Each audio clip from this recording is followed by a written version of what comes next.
Christian Chalai Paul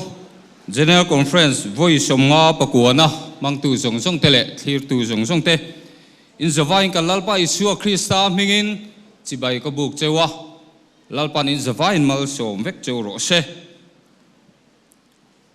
pathian thu mun ni ami kan ngai tha anga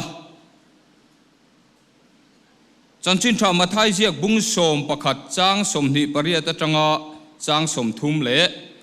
chanchin tha zohana jiak bung som paruk chang som thum pathum thu te kan ngai thadon dia pathian thu thiang hlim lo ngai thang u chanchin tha mathai jiak bung som pakhat chang som ni pariat changin local ula ka cholti rang chu nangni thokrim le phuri phur song song te u ka hne na local ula keiman ka cholti rang chu ka ngong kol bat ula ka hne na zero u thu nuai ro le ril ruwa in ngai tlom tak ka ni hi ti chuan in tharau tan cholna in huang ka ngong kol chu anuama ka phurpo azang ani lali suan ini chanchin tha zohana sia bung som paruk chang som thum pathum thu ilo ngai thaleng u heng thu hi in hne na ka sei to hi keima hian in thamon na turin khovela hian seomin in om thin nima sela thamuang takin om ro u kein khovel kangam ta atia athu kan chiar telal pan kan zatan malmin som sakro se amen zanina hian lali suatu soi poi mo dek mai local ula ka cholti rang chau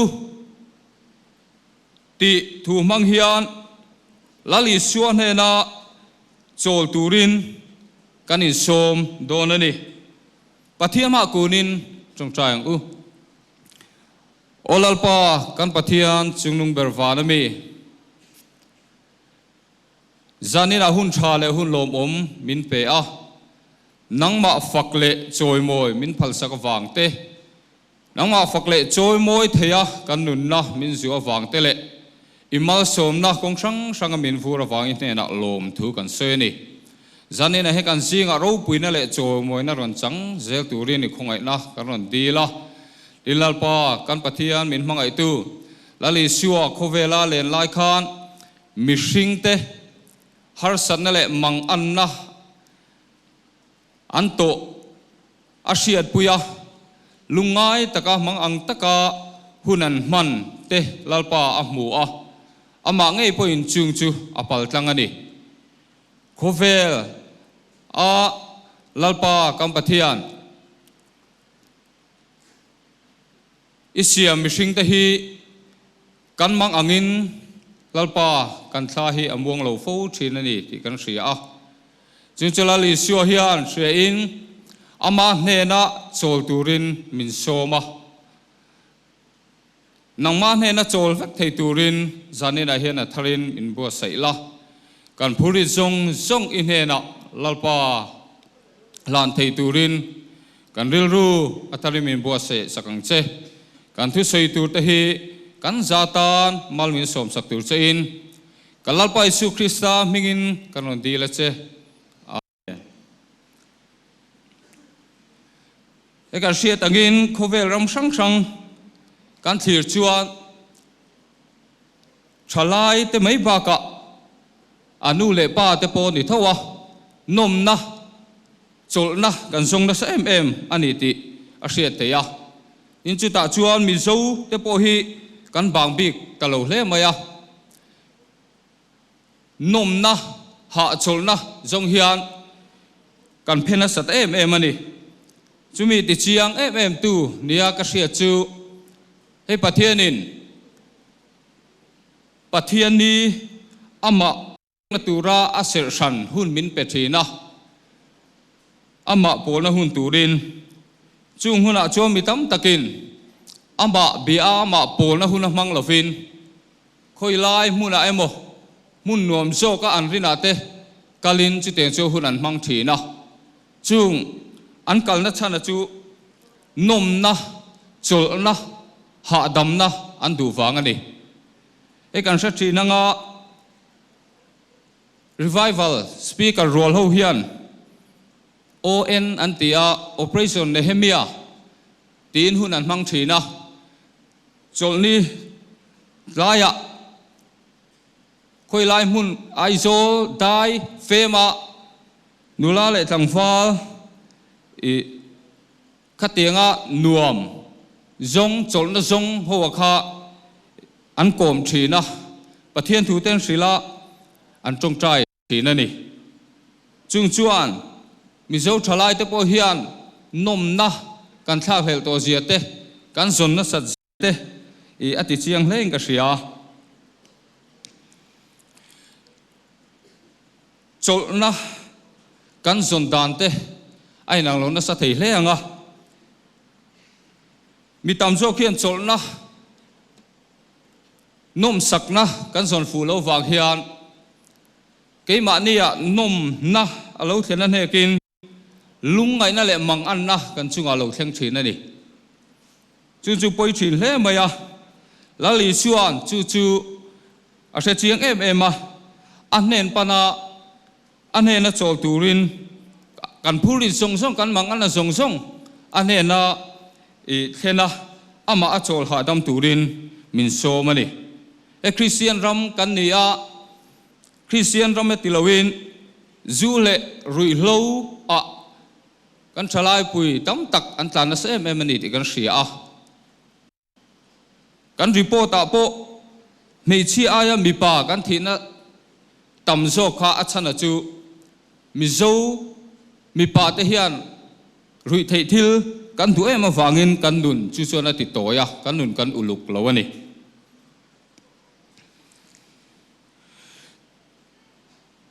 rui lo ina ati boi lo chung ko hi kan tam loin kan ringa voine local com janina local com zinga te po hian chitiang laka film lo te po chu kan omai thei ani rui lo hian chung kwa ati boya ati re thei em a na sa tengin thalai te min soisa a ha chorna nuam min pelo ani din rui lo ina ti buai chung kwa mang ang taka hun mang mek te zane na hen kan ang ti ka ringa kan lungai na kan mang an na atang hian lal i suwa panila lal i suwa kan phuri te mi lo chok do na ni heng zu le rui lo chi thang te hian thi na tra na re thei na mang an na min thlen na sa hle maya heng laka kan film thei na tur chuan lal i suwa the na kan kal hi apoi mo ani din mi pat mei chiat na man suan la ko nga po mi zo thalai te kan har hle mai kan report a po achiang thina ni kumtin hian biak in honga in ai mun dang in nei kan la tam jok si a chan chu mi pat mei chiat na a kan film lo wang ani ti achiang a biak in hong phalo kan tam thina ni kan in en fi angai hle mai hei hian lungai na le mang an na kan thalai ti zinga atu na sa em ani mi pat mei chiat na man ko lo wang hian nan na ti dam thei lo te po ya chuan e kan kai fo thin ani amaro chu heng wanga lungai le mang ang tak te kan om theya in he mi pat mei chiat na kan man suala wanga ko sana chan fo poi mo tak mai lo chel to te tlak vang na e lo tong to te i kan om the ani chita chuan zak le lungai tak te mang ang tak ten hun kan mang thei chung song a chuan lal i suwa he na kan ki ri apoi mo hle maya tin lali suan ngai dam thei lo ani ti hi zani na hian se thar le ka du hle mai ui re den lum mai tu po lali suan ngai dam ani ti kan sia a chu wangin i su hian ngai dam thei lo ani lo fa vi pan phei chiat na man kholo na la mai lo thuk san to ni pon in chirin la li suwa ne na kir le ila tiang tu cho kan in som ani zak ngoi ngoya hun mang kan om ka ring kha kan top na tur mai lo sela kan ni na song song nen i suwa nen panila kan phurit min chok anga he na chol na nuom to na ni he mi sing ta hi kan tun ma ti sual ta hi kan in soi sak na sa em maya mi piang tharin nun simin lali suwa he na lo kir to ma sela an tun manun thalo te kan in soi sak na sa em ani lali suwa chuan kan sul nu fel lo te hi asoi ve ngai lo wa ni nang anga pan tu te su lom takin alo poma akuang ko thina an sul nu thalo te a shereng ve ngai lo wa a chui ve ngai lo ni chu chu shereng ila lali suwa pan tu ring kan ni so mani tin hei dam chung kho sak lung khama wanga e buai le lungai hi i kan tam ka ringa mi pan mei chia na te zu le sa awanga lungai khelo po heng awanga nu le pa thalai rum hi i kan tam em ani ke po hi ka bang lo le maya tu laya in tan siang na sa le maya sum le pai hian thila ti thei sia kan sia a rolo te hi an em ani em tin nghe kan tin hun te alo zia omanga tin nghe ma kan lo so na kan lo chang kan feang ti te ngai tu na hian akal thui du em a zan mut lo tlai war hi tiang lam ngai tu a hun man hi kan nei fo thina ka ri zai tang hi hu fo thin in sia thiam ka ring ri zai tang hu chu ama ro chu chung song song chu kan lungai na le kan mang an na ni ma sela ti hian ka ngai tu le fo thina chu tianga ka ril ruang ngai tu na lo chang chuan la li suo po kha he kho vela le la kha lu nga na anei lo ani ti kan ria a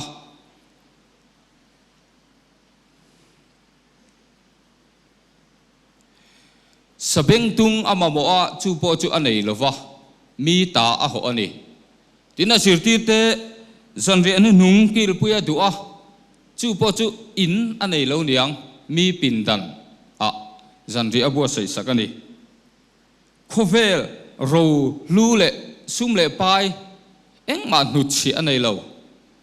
anu chi om chun chu puan zai sin chaw ni puan zai sin lut na chu in lo chu tu la abe tham via wang chang kai na anei vio ka ring lo ani chung song song ka ngai tu chuan heng tam chung kho sak lung khama wanga ril ru ha le mang an na hi om zia om lo zia min te chuak thina ni mathaya phung ruk chang som di panga lung kham luat asot lo thu la li suo ve ke min zirtir ani a lungai taka dam chung kho sak lung khama wanga hun mang thin te kanomani chuan heng kan lungai na song song hi la li suwa ke bula thenila anin min lo chok don ani tin e rong bol na chung chang a te po nat vong vong chang te in nei thin ka ring chanem ngai ta ke ni lo thok ve thina lo be ve fat thina nang aya junior amo an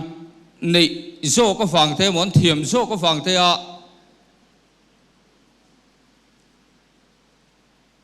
din hun chasok an lu khal chang te aum fo mai the ko sana te christian thalai pola kanong bol na te po eng song song a hian ril run na chang nei te po kanong mai the ye tin china kan soyang khan engam hum sual daya wanga rong bol na tlak wangwang ril run na te wa hun mang te po kan om the ani lali suwa chuan arel sual ve ngai lo ani ti hi zane na hian setarel ka duwa mi sing te chuan kan rel sual fo thin ani lo tur zawk han ni tir chan thalo tur zawk chan tha zawk a han da chang te kan nei thin ani chunga chuan rong bol tu te ril ru in ti na thei ani a chi tiang lo tok to te chu kan om thei e mar chu hi sheila englai ma rel sual vengai lo la li suwa kan nei a chunga wang chuan nual lo tur ani lom chungin lalpa rong bol zela Josepha kan sia har san le mang an na ato chang pon nual lovin apathian arin na chu a tha tham ngai lova atopa pathianin din hun sang taka ahung suak tho tho tuna ila tuar ri ani mai theye rong bol na chung changa po zam lo la chu wang chon in tin nual lo la pathian hian hunatia chuan ala choi sang em ang chati kha ring tat tu rin kan som choni le to bera chuan nat na ruk nei kan zinga point kan om mai theya tu nen ma akan soi du lo taksa le ril ruan nat na nei kan om the ni soi nuam si lo amar chu kan ril ru kap em chung chuana enge nun ti duam lo em kha ti ang te po kha kan nei the ani hei hi sheila ka du hle mai middel te ti fara zeng te ti dama mit thi te hial po kai tho tu chuan eng nat na po ati dam the ni ti hi zani na hian se tharela ka du hle mai ti dam thei lo na nat na kol mek de po kan om thei e khovel thiam nai na ti dam thei lo nat na nei kol kan om mai thei lali chuan ati dam thei lali chuan he na chuan dam na fam ki mo om di ti hi zani na he ka thalai pui te ne na ka soi du a kan phuri zong ne lali suwa panila kan in ria sak vek lo har sat na eng amo kan nei vekang chung kan har sat na kan mang an na kan phurit zong ne chuan lali suwa panila anin milo ti dam do na ni mishing te kan thapang thina kan thamuang lo thina nat na sang to ka chi tiang a hun mang thin kan ni ti a ria khovela kan se om zia ria chu ma ngei pon a tur chuak vek ani chu wang tak chuan anena chol ha dam turin min tu a thamuang turin min tu a ali sian khovel kangam to a eng ma hlau tu rom lo ve kan he na hian thamuang takin local ro u tin min som ani ti ria ila local ula ka chol thi rang cheu ti tu la li suan he na chanin he kan zawa in tulu tang u athu kan soite lalpan kan zata na tharimal mi som sakro se amen